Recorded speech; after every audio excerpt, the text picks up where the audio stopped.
ahora con una plática de Manuel sobre un ejemplo del criterio de Hilbert.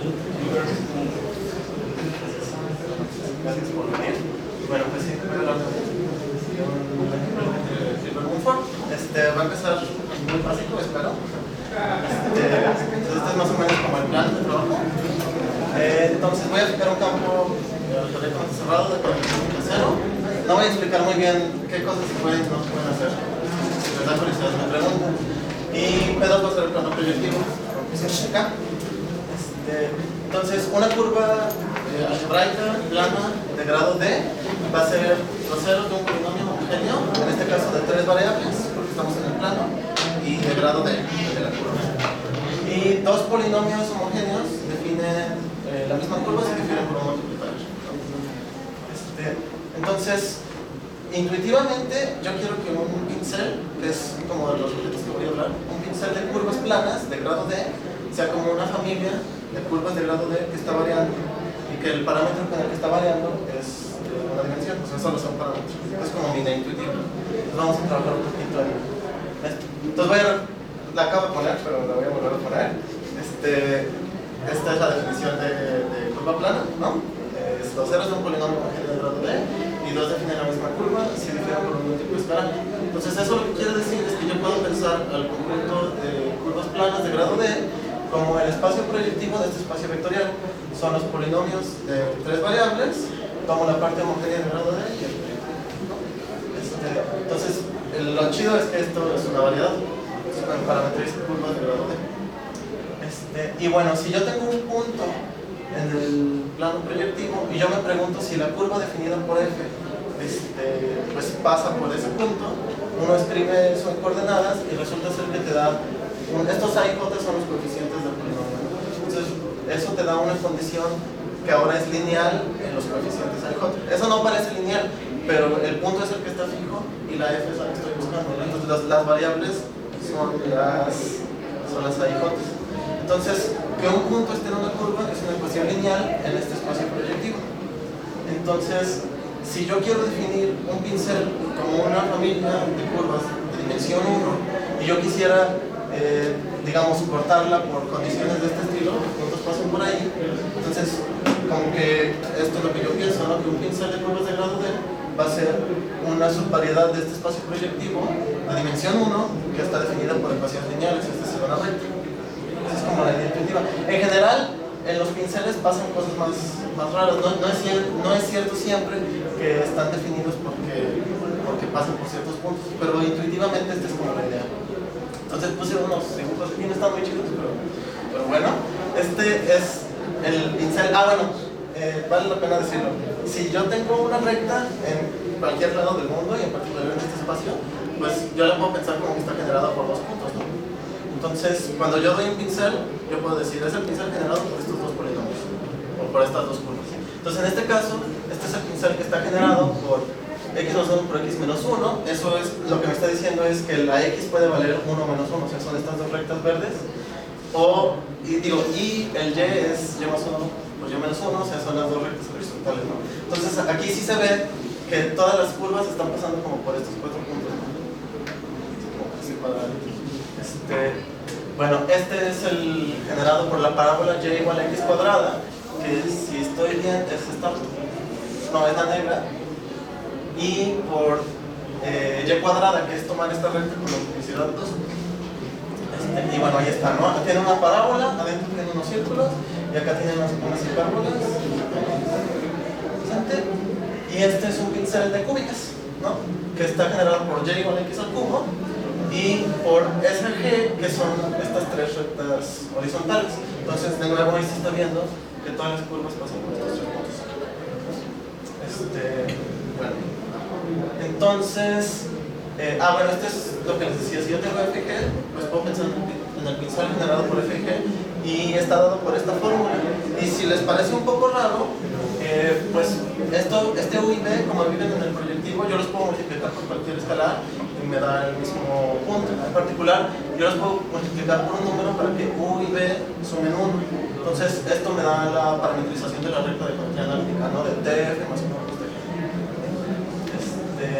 Y bueno, si yo tengo un punto que vive tanto en la curva que define F como en la por la fórmula de ahí arriba, sigue pasando por todos los miembros del pincel. Entonces nuestra idea intuitiva, bueno, tal vez si no los convencí, de que yo lo quería definir por las condiciones de que pasen por ciertos puntos, pues tiene más o menos sentido, ¿no?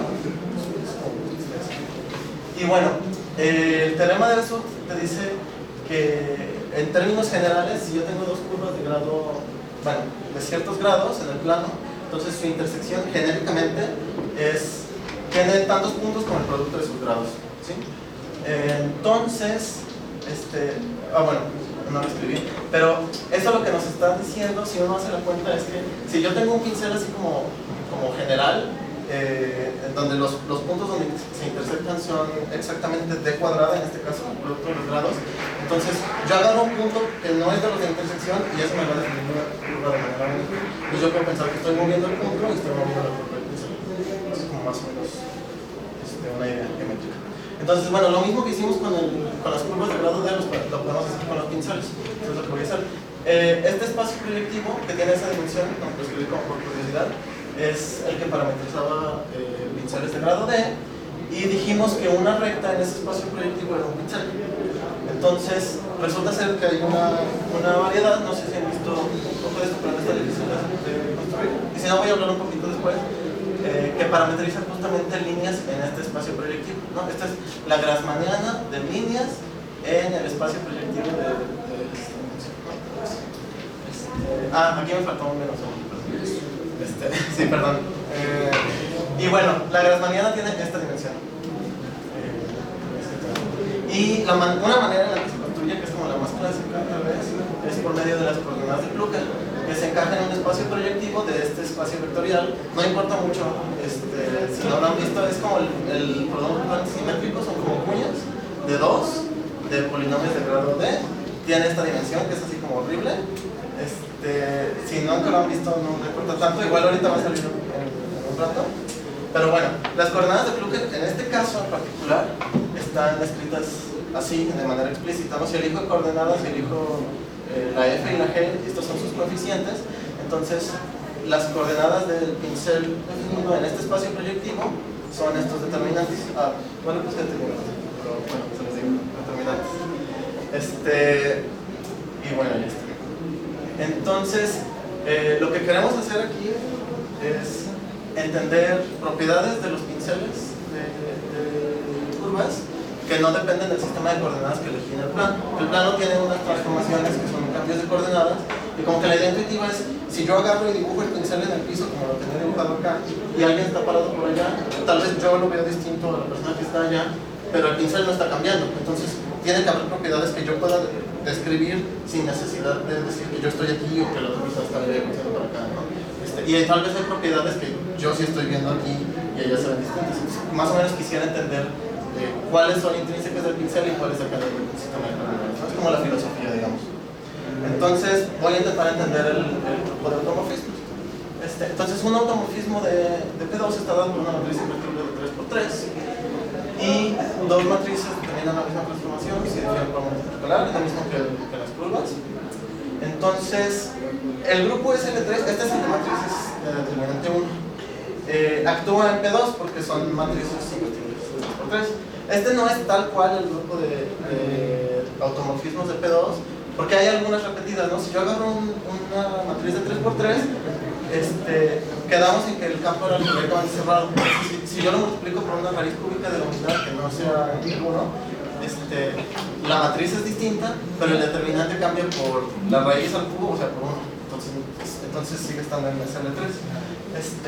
Pero casi son los automorfismos, ¿no? O sea, cada uno está repetido 3 veces o más. Y es el grupo que nos va a interesar por una razón técnica que voy a mencionar más adelante. Pero el chiste es que este grupo identifica todo lo que tiene que identificarlo. Si yo tengo dos pinceles que uno va a dar al otro por un cambio de coordenadas, SL3 hace el trabajo, ¿no? Es como y no es muy grande, de nuevo, cada transformación aparece a lo más 3 veces. Exactamente 3 veces. Entonces, bueno, tengo una acción de SL3 en P2 por cambio de coordenadas. Y eso me induce a una acción en este espacio proyectivo que es el de curvas planas de grado D, que pues, es bien fácil, ¿no? Yo tengo una curva y tengo una transformación, se la aplico, ¿no? Y al menos intuitivamente, si pensamos en un pincel como las curvas de grado D que pasan por ciertos puntos, si yo tengo un pincel y agarro, por ejemplo, los generadores y los aviento con una transformación, pues los puntos de intersección van a dar tanto a la imagen de esta como a la imagen de esta. Entonces, eso lo que nos dice es que las transformaciones, o sea, los cambios de coordenadas van a mandar pinceles de curvas y pinceles de curvas. Y pues eso resulta ser cierto, ¿no? Entonces, este SDL3 actúa en esa variedad G, que es la que parametriza los pinceles de curvas de grado D. Entonces, cuando yo digo que quiero entender cosas que no dependen de las coordenadas, lo que digo es que quiero entender este conjunto de órbitas. ¿Sí? Entonces, resulta ser que hay una teoría que se encarga de esto, que yo mencioné en la plática anterior, que es la teoría de variantes geométrica, o GIT. Entonces, esto es una condición técnica, pero bueno, esta acción resulta ser lineal en el sentido de que G estaba encajado en un espacio proyectivo, ¿no? Sí, de dimensión enorme. Entonces, esa acción se extiende a este espacio proyectivo y no solo eso, sino que viene de una acción por transformaciones lineales de este espacio vectorial.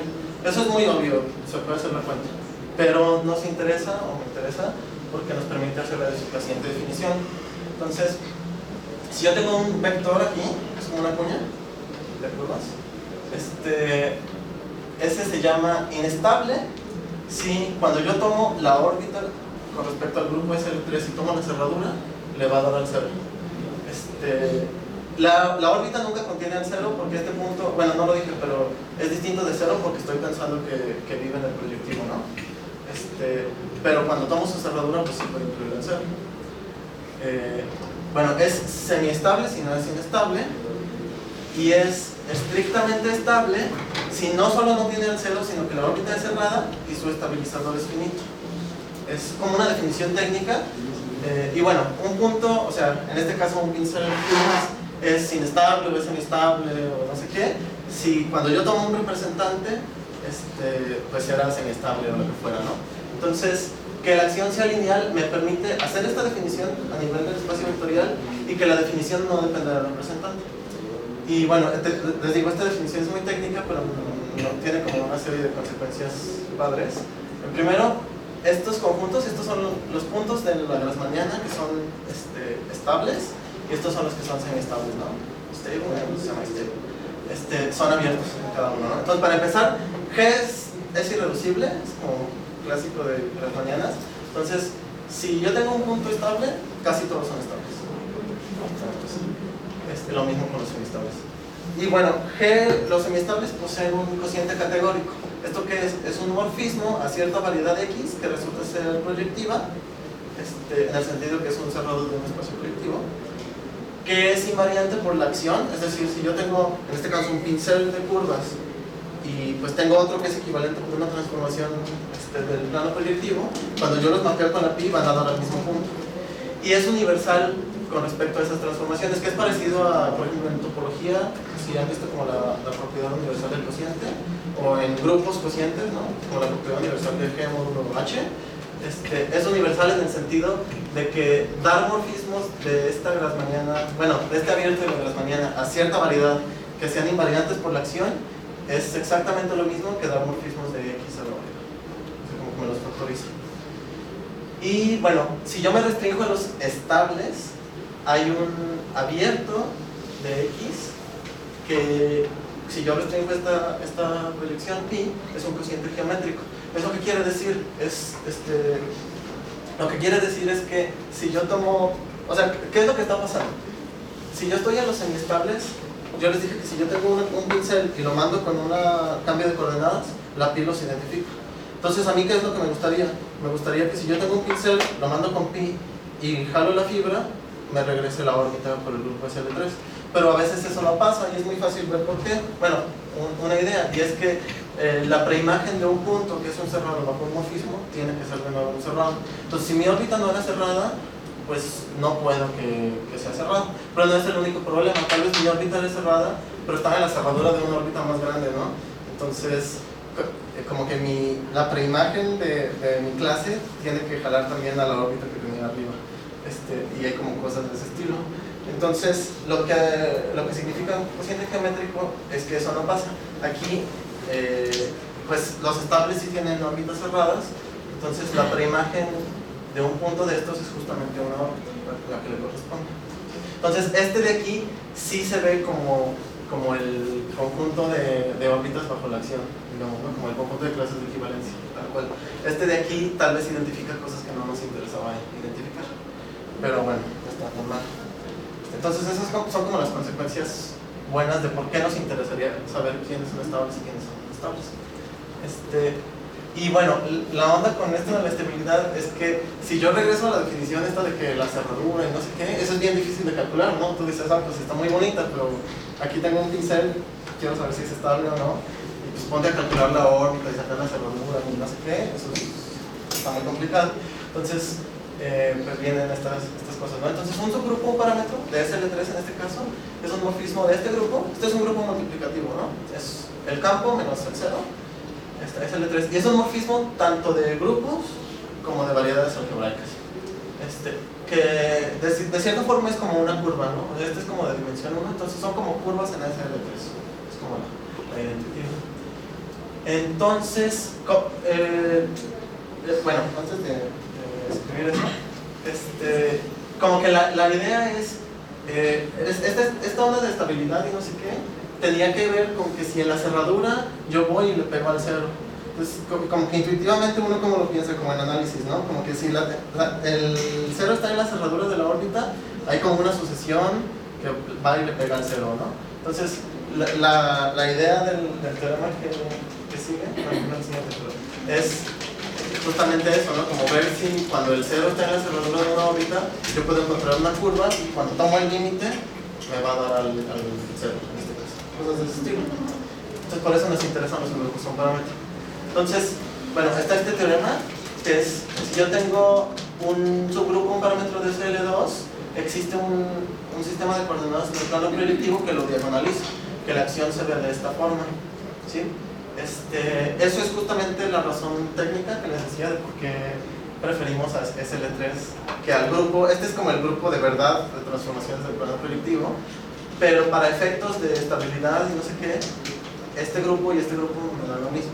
Solo que en este grupo, gracias a este teorema, luego uno puede hacer como las cuentas más fáciles, ¿no? Entonces, es como la idea. Y bueno, definimos así los pesos, ¿no? Si yo tengo un punto y un subgrupo, un parámetro, me encuentro un sistema de coordenadas que lo diagonaliza, y los pesos son estos coeficientes de aquí, que corresponden a coordenadas que no se hacen cero. Y esto lo escribí para puntos en P2, pues en el proyectivo.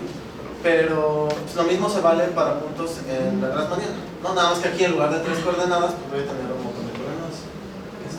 Pero es la misma definición, ¿no? Los pesos son los coeficientes, los exponentes que corresponden a coeficientes que no se hacen cero. Entonces, como que la idea intuitiva es que estos pesos me tienen que caracterizar. Por ejemplo, si yo quisiera tomar el límite cuando t tiende a cero, pues el exponente me dice qué está pasando, ¿no? Si el exponente es positivo, pues como que se va a cero. Si es negativo, se va como a infinito, ¿no? Quién sabe qué pasa. Y si es cero, pues no está pasando nada, ¿no? Entonces esa es como la idea. Y tiene mucho de razón. Y bueno, los pesos no dependen de las coordenadas que elegimos para diagonalizar la acción, ¿no? Pueden no ser únicas, pero los pesos no dependen. Es una cuenta, es fácil de hacer. Y bueno, entonces lo que nos dice, esto es lo que nos decía, ¿no? Entonces lo que nos dice el criterio de Hilbert-Mumford es que un punto en G va a ser estable o semiestable o no sé qué, y aquí les voy a dar condiciones que dependen de su grupo como parámetro, ¿no? Entonces, un punto es inestable si existe un subgrupo, un parámetro, con respecto al cual todos sus pesos son positivos, ¿no? Porque si son positivos, era como la idea que les decía, ¿no? Cuando tomo t que tienda a cero, como que el punto se va a ir al origen, ¿no? Y no es estable si existe uno con respecto al cual sus pesos son no negativos. ¿Sí? Y esto nos dice todo, ¿no? O sea, si yo quiero saber cuáles son los estables, pues el complemento de esto. Si yo quiero saber cuáles son los semiestables, es el complemento de esto. ¿Cuáles son los estrictamente semiestables? Pues son los que cumplen esto, o sea, no son estables, pero no cumplen esto, ¿no? O sea, sí son semiestables y no son estables. Esto me dice todo, ¿no?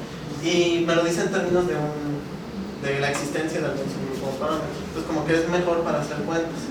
Entonces, la idea es, yo tomo un pincel supongo que es inestable o que no es estable, y entonces supongo que existe según el teorema, un subgrupo, un parámetro en cierto sistema de coordenadas que a priori no conozco, ¿no? O sea, como que encontrar sistemas de coordenadas tal vez es difícil, ¿no? Pero supongo que existe algún sistema de coordenadas que cumple las condiciones del teorema, escribo las ecuaciones y eso con suerte me va a dar condiciones algebraicas, en este caso en los coeficientes de f y g, que son los generadores, y después el trabajo que uno tiene que hacer es interpretar estas condiciones de manera geométrica, ¿no? O sea, en lugar de decirte, pues es que no sé qué ecuaciones raras, decirte, esas ecuaciones que encontraste significan que la f y la g son tangentes en un punto, que no sé qué, ¿no? Condiciones que yo veo y puedo identificar sin necesidad de encontrar un sistema de coordenadas específico, porque entonces así pues llego yo y te dibujo un pincel y sin necesidad de ponerte a calcular transformaciones lineales dices, no, pues sí cumple la propiedad geométrica esto. Es como la idea general. Y bueno, entonces lo que sigue es que les voy a enseñar cuentas, nomás como para que vean cómo se hace. No es muy interesante, pero bueno, no es muy interesante que vean las cuentas, pero lo que sí es interesante, o a mí me parece interesante, es que las cuentas se pueden hacer, ¿no? Se puede hacer. Entonces, eso es lo que me parece interesante. Entonces, por eso les quiero mostrar. Entonces, pues escribimos en coordenadas f y g y suponemos que existe un subgrupo, un parámetro ya diagonalizado, y hacemos esta suposición. Es un truco que ahorita les digo dónde viene. Esto se puede hacer nada más preguntando las coordenadas. Eso no cambia los pesos, ¿no? Y entonces uno escribe esta cosa que es horrible, pero es la manera en la que el subgrupo, un parámetro, actúa en el ¿cómo se llama? En el pincel. Los m y jk son los determinantes que les había puesto, y este coso grande es el exponente, el que va a ser el peso, ¿sí? Entonces se ve bien gacho, pero es bien fácil de escribir. O sea, nada más lo único que tienes que hacer es agarrar la lambda t, aplicársela a f y a g, y luego agarrar los determinantes. Es súper fácil, ¿no? Nada más que no creo que les interese verlo.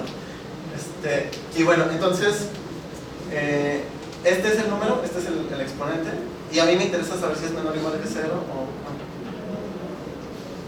perdón, ok, bueno, perdón.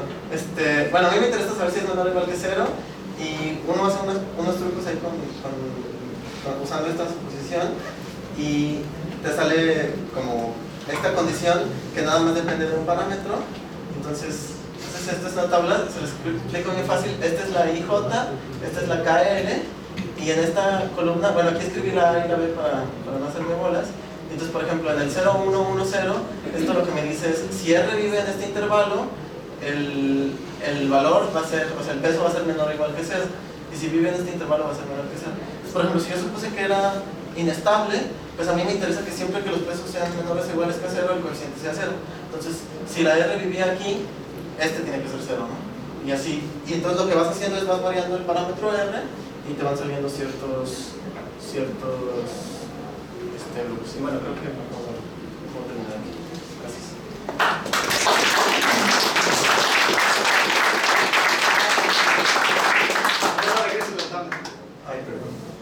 ¿Y cómo interpretas cuál es la condición geométrica en los puntos? ¿Es lo que querías? Sí, es lo que quería. Bueno, en este caso, en el de igual no es tan interesante, pero por ejemplo es que les quería enseñar la referencia. Yo cuando empecé a estudiar estas cosas fue por un proyecto final, una clase con la doctora Claudia, y fue este artículo de Rick Miranda. Él lo hace para pinceles de cúbicos.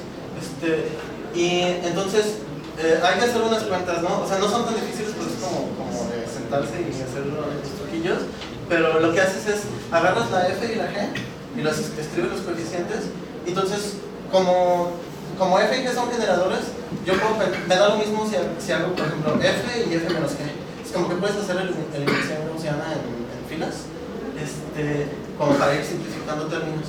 Y la cosa es como interpretar, o sea, por ejemplo, te salen cosas del estilo, si el coeficiente de z cuadrada, bueno, el z cúbica es igual a 0, pues lo que quiere decir es que pasa por un punto especial, que en este caso es el 001, ¿no?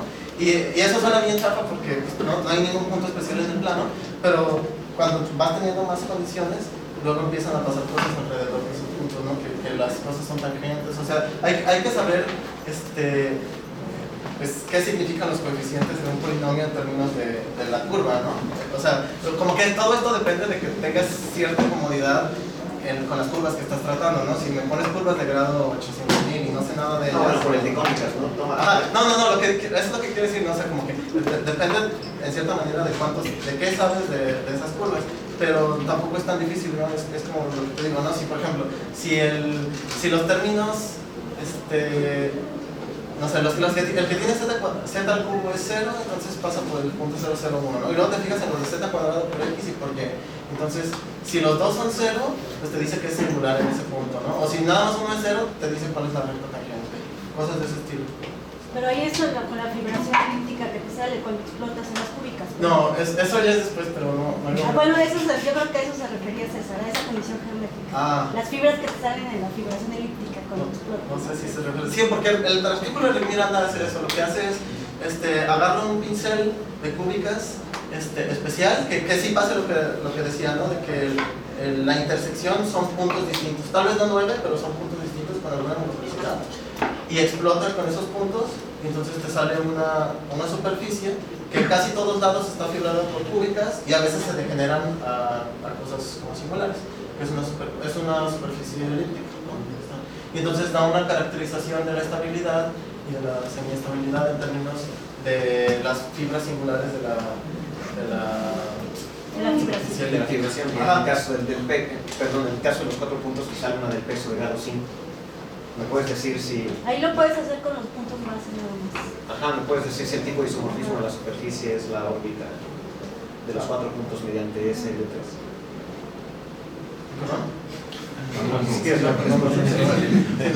Pero bueno, sí, pero ese ya no me... Oye, otro caso que a lo mejor pudieras hacer es el de, en vez del P2 en P1, porque hay un teorema de Montfort que te dice que si tú tienes puntos en P1 son inestables si hay un punto que tiene más de la mitad de la multiplicidad. Entonces, por ejemplo, para funciones racionales, o sea, si tú pones P de Z entre Q de Z, ese es un pincel de dimensión 1 en P1, entonces podría de ser que no tuvieras una fibra que tuviera más de la mitad de los puntos. Eso es un paper de Miranda. En P1. Con el caso que tú dices, la estabilidad de 4 puntos en la línea coincide con esta misma estabilidad en el caso de D igual a 2. En el caso de D igual a 3 ya no coincide. Entonces lo que ellos dicen es, bueno, en lugar de intersectar dos cónicas, intersectemos dos cuádricas en P3. También tengo un pincel, la intersección con el discriminante me va a dar ahora tantos puntos, 5 puntos, 6 puntos, y comparo las estabilidades de puntos en P1 con estabilidad de pincel en este sentido. Por cierto, la conclusión es que es lo mismo. Muy bien. Y un poco como que sí faltó la composición geométrica de tu tablita. Sí. Debería haber sido, por ejemplo, si yo agarro dos cónicas, intersectan en 4 puntos, entonces pues agarro las líneas que pasan por de esos, y si es un múltiple, pensaría uno que es cuando vas a tener problemas. Bueno, o sea, creo que te faltó de la tablita que nos enseñaste sacar la consecuencia geométrica que tú mismo dijiste al principio que querías, ¿no? O sea, casi pasaste.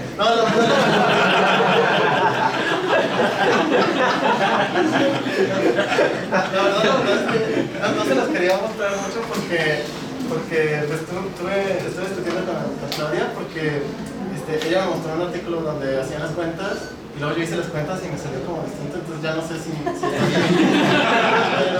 por eso casi pasaste. O sea, pero sí, ¿no? O sea, según yo, igual estoy mal, aquí me corrigen, pero según yo en este caso lo que sucede es que todas son inestables. Bueno, hice las cuentas y me salen estos casos, que no importa pues, pero por ejemplo este caso de aquí, que estos coeficientes sean 0, básicamente lo que te dice es que pasa por un punto especial, ¿no? Por el 0,01 creo que es. Y este de aquí lo que te hace en este una caso, de las cúbicas. No, las dos. No, cónicas. Son Cónicas, sí, cónicas. Y en este, sí, es Sí, así. son cónicas, pero entonces el único caso determinado de cónicas es que sean dos líneas o que la línea sea múltiple. O que los fácil. puntos se encimen, ¿no? ¿Cómo? Que los puntos se encimen. No, la línea, que la línea sea múltiple. No, que también puede ser que los puntos de intersección sean tangentes y cosas así. Pero bueno, sí, según, les digo, igual está mal, pero según lo que hice de cuentas, este caso es general, ¿no? O sea, siempre puedo llevar un píxel a este caso de aquí, entonces todas serían estables. Y mi interpretación, bueno, no lo escribí, pero mi interpretación tiene que ver con que la dimensión del... ¿Ya? Ok, perdón.